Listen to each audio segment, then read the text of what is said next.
नल राजा और दाम्यवती की कहानी। युग का प्रभाव तो पड़ता ही है।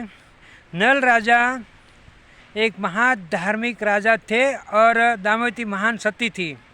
ये दोनों बहुत सुखी से रह रहे थे। कलयुग ने विचार किया कि मेरे राज में, मेरे युग में ऐसे धार्मिक राजा नहीं रह सकते, उसके लिए इसको कष्ट पहुँचे ऐसा कुछ करता हूँ।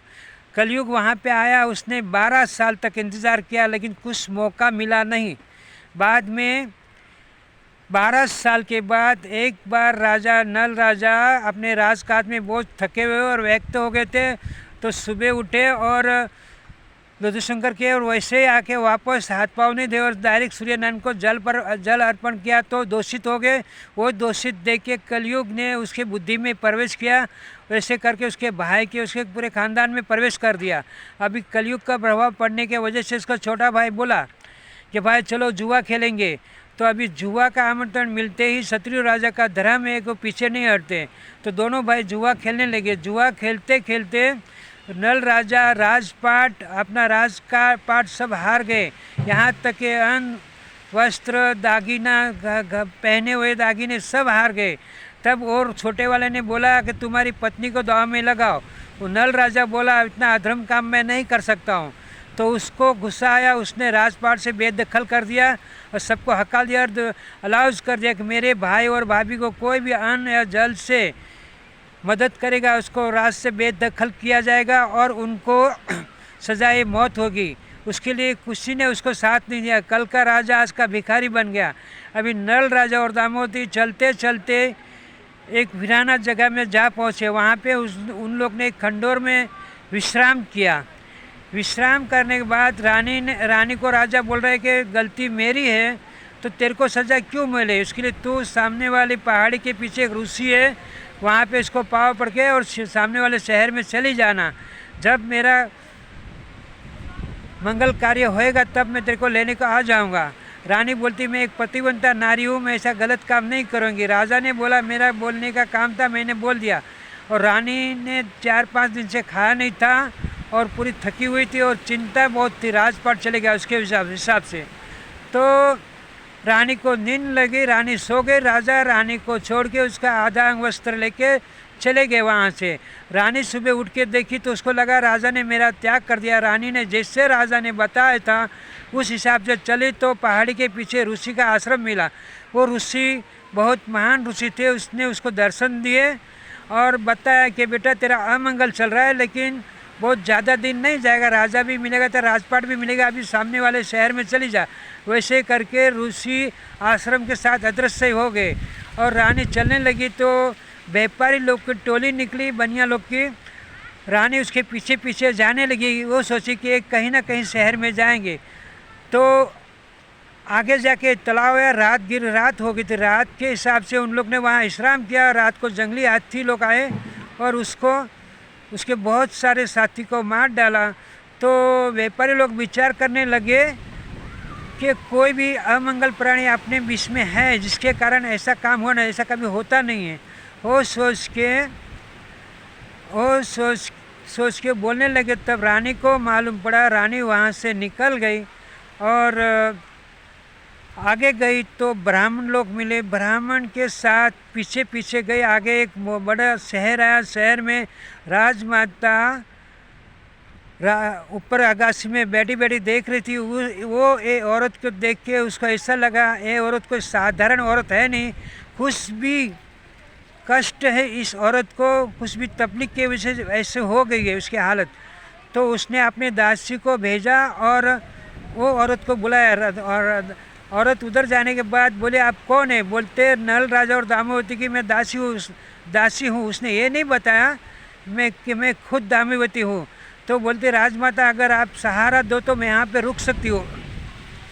राजमाता ने बोला ठीक है रहो मेरी बेटी के साथ, लेकिन इसने बोला मेरी एक शर्त है, मैं एक पतिव्रता नारी हूँ, मैं किसी के जुठन नहीं खाऊंगी, ना किसी पुरुष के साथ बात करूँगी, सिर्फ ब्रह्मचारी साधु लोग रहेंगे तो उससे मैं बात कर सकती हूँ। राजमाता ने बोला ठीक है।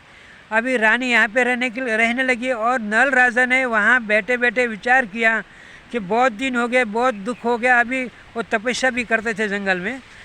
तो विचार कर रहे थे, उसने में नल राजा को आवाज़ है कि हे नल राजा मेरे को बचाओ, मेरे को बचाओ। तो नल राजा ने देवलोक को पसंद करके रखा था।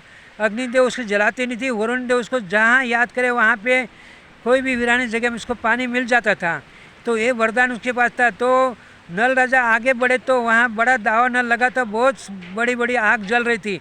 नल राजा को आग की डर थी नहीं, वो आग के अंदर प्रवेश करके अंदर गया तो कालकोट नाम का बड़ा नाग वहाँ बैठा होता। उसने नल राजा को देखा और बोला कि मेरे को आप बचा लो, मेरे को नारद मुनि का श्राप है, उसके लिए मैं यहाँ पे हूँ। नारद मुनि को मैंने जब बहुत विनती की, उसने बताया कि जिस दिन नल राजा यहाँ पे आएंगे तो उस दिन तुम ये श्राप से मुक्त हो जाओगे। तो नल राजा बोला लेकिन आपकी इतनी बड़ी विशाल काया लेके मैं उठा नहीं सकती हूँ। नल राजा को कलकोट नाग बोलता है मैं आपके लिए हल्का हो जाऊँगा। उसने उठाया और आगे जाके रखने लगा। तब उस नल राजा को कलकोट नाग बोलता है मेरे को छोड़ो मत, पहले आप 10 तक गिनो, 10 गिनने के बाद मेरे को रखो। जैसे उसने 10 तक गिना, 10 बोला, वैसे ही कलकोट नाग उसको डस लिया। तो नल राजा उसको बोलने लगा कि मैंने तुम्हारा मंगल कार्य किया और आपने हमको ही डस लिया। बोलता है हे नल राजा मेरा विष आपको चढ़ेगा नहीं, क्योंकि हम लोग की मर्जी के हिसाब से विष चढ़ता है। तुम्हारा मंगल ही होगा। आप सामने वाले देश में अयोध्या नगरी का राजा रहता है, उस राज में चले जाओ। और आप नाटे और काले हो गए हैं, उसके लिए आपको दुश्मन का डर नहीं है, अभी कोई दुश्मन तुमको पहचानेगा नहीं। और एक कपड़ा मेरे को तुमको देता हूँ मेरा, जिस दिन आपको अपने स्वरूप में आने करेगा उस दिन ये कपड़ा उठ के मेरे को याद करना, तुम अपने स्वरूप में आ जाओगे। और ये मंत्र दे रहा हूँ, इससे आप पवन एक रथ चला सकते हो, ये आपको हमेशा काम आएगा। नल राजा चलते चलते वहाँ से अयोध्या नगरी में गए। और अयोध्या नगरी में जाने के बाद राजा ने उसको बताया कि मैं ऐसे ऐसे विद्या जानता हूँ, तो आप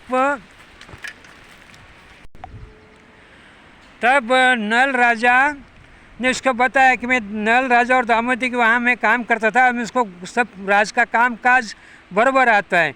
तो राजा ने उसको रख लिया। वहाँ पे उसका सारथी भी था।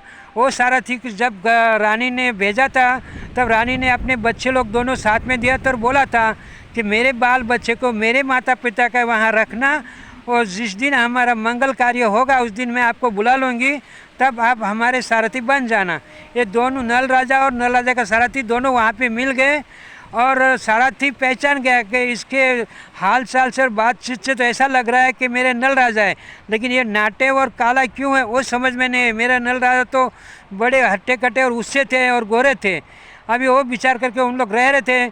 तब रानी इधर बैठे बैठे विचार कर रही थी कि मैं यहाँ पे सुख से रह लूँ, मेरा राजा क्या कर रहा होगा वो पता लगाने के लिए कुछ ब्राह्मणों को भेजा और एक कविता बताई, जहाँ कहीं भी मेरे नल राजा मिलेंगे वहाँ पे एक कविता बोलना, नल राजा के अलावा इसका सवाल का जवाब आपको कोई भी नहीं देगा।